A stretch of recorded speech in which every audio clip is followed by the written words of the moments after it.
Hi, wanted to do another video about my Sony VX1E and the HDMI upscaler and the battery conversion.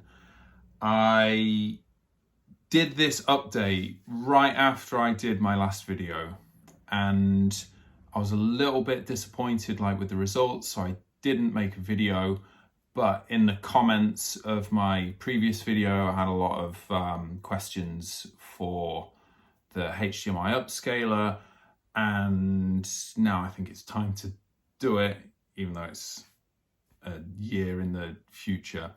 But since then, I've seen a couple of other videos where people have been using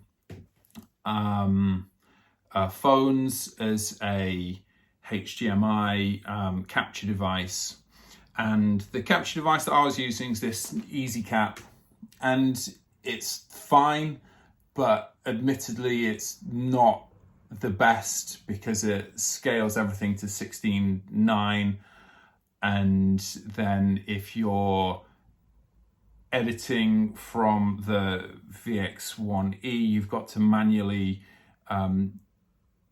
resize everything to get it back to the 4:3 aspect ratio. So for that, it's not the best, and I've had some problems with the screen, like the colors go, but it's just the screen, it records fine. But this video is just showing you what you can do, and I think this could be implemented on the VX1000, 2000. You'd have to kind of do some pretty major 3D printing or hacking of the battery, but I'm sure it's possible. So what we've got here is the battery pack that I made. Everything's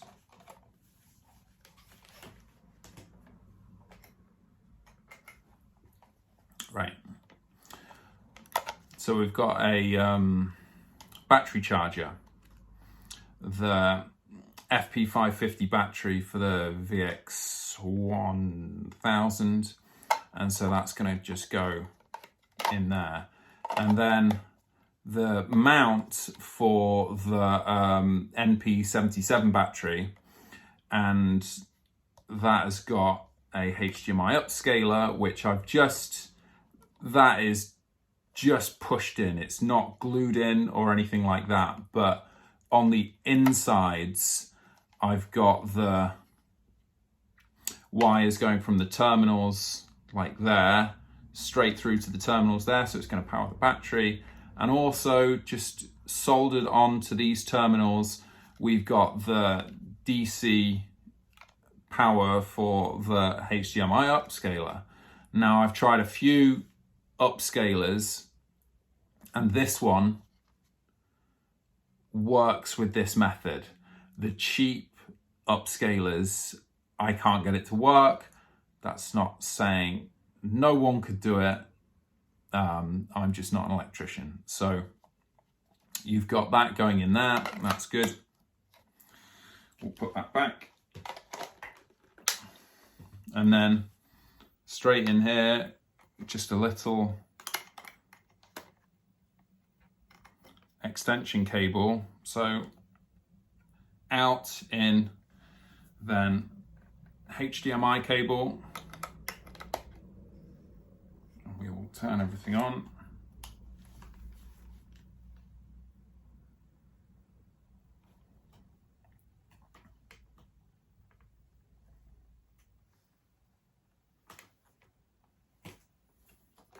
It's not the best. There we go. So that's going through HDMI. I'll go out and do some filming and show a clip from the HDMI capture and then from the AV capture as well. Like I said, it doesn't really make kind of much of a difference by the time you've readjusted the aspect ratio and then rendered everything down to upload to YouTube. It doesn't make much of a difference. But if you wanted to retain as much of the information as possible, or you've got a better capture device that wants like a HDMI input, I think this is a good way of recording HDMI from your analog source, and it keeps everything nice and neat. So there you go, that's what I've got.